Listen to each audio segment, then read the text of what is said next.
मुझे ऐसा लग रहा है कि मेरे धंधे में या मेरे बिजनेस में या मेरा बिजनेस जिस तेजी से ग्रो कर सकता हूँ उस तेजी से रिलायंस और करेक्ट कोटक महिंद्रा बैंक या एचडीएफसी बैंक ग्रो नहीं होएगा, correct right?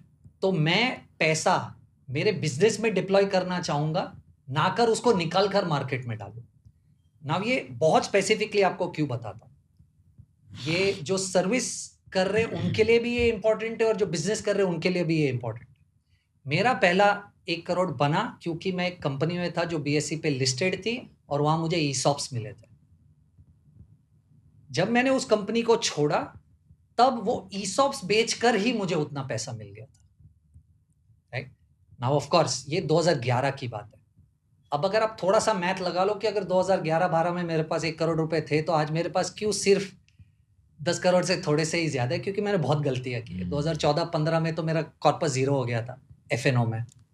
Anyways, bygones are bygones, but yes the point that I am trying to make is कि आज अगर आप एक service, I don't know what's the right term to use, but अगर आप job कर रहे हो कहीं पर और आपको एक ऑफर दी जाती है कि एक इन हैंड प्लस ईसॉप वाला पैकेज ले लो या इन हैंड ज्यादा वाला पैकेज ले लो, 99% लोग, मुझे पता है, वो इन हैंड ज्यादा वाला पैकेज प्रेफर करता है, right? तो मुझे ऐसा लग रहा है थोड़ा सा कैलकुलेटिव रिस्क लेके, again this is depending on किस कंपनी के साथ आप निगोशिएट कर रहे हो, पर वो ईसॉप्स की value can be mind boggling. Grow 5 साल पहले स्टार्ट हुआ था, 2020 के आजू बाजू। आज जो ओरिजिनल लोग जो ग्रो में जुड़े हुए थे उनको जो ईसॉप्स मिली थी उनकी आज की value can never beat the kind of cash income that they would have given you, right? तो वो जो कंपनी से मेरी लर्निंग थी, जो ईसॉप बेचकर मुझे पैसा मिला था, वही मैं आज डिप्लॉय करता हूँ। आज मेरी बिजनेसेस में से मेरी income is hardly anything. You laugh if I tell you the salary that I draw, क्योंकि आज मुझे लग रहा है कि मैं उन दोनों बिजनेसेस को ग्रो कर सकता हूँ। मैं सैलरी बहुत कम ले रहा हूँ। How much salary do you draw? 30 lakhs a year। हाँ, ऑफ कोर्स अभी बहुत लोगों को लगेगा यार 30 lakhs ले रहा है फिर भी रो रहा है। No, you are right. Right? But you can draw much higher, Much but you higher. have chosen to draw lesser. Yes, much higher. Of course, मेरी SIPs जा रही है, उसके अलावा मैं बात कर रहा हूँ, उसके अलावा मैं बात कर रहा हूँ। But 30 lakhs is nothing a year, right? मैं उसे बहुत ज्यादा ड्रॉ कर सकता हूँ। But the point is, मुझे पता है कि वो पैसा मैं डिप्लॉय करूंगा वापस बिजनेस में, और बिजनेस अगर ग्रो होगा तो बिजनेस जिस तेजी से ग्रो हो पाएगा और उसकी जो इक्विटी वैल्यू बनेगी, राइट, स्केलेबिलिटी पे, वो मुझे मार्केट में इन्वेस्ट करके नहीं मिलेगी।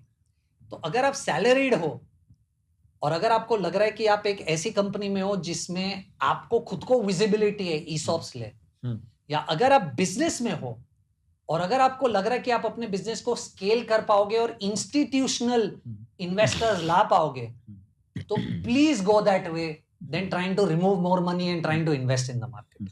It's a very amazing point he made and very relevant discussion. मेरे ऑफिस में फंड मैनेजर्स भी आते हैं, तो बहुत अच्छे फंड मैनेजर आए ऑफिस में, 25-30 साल एक्सपीरियंस। तो मैंने उनसे पूछा कि सर ये मेरा म्यूचुअल फंड पोर्टफोलियो है, इतना दे रहा है। बोलता वेरी गुड।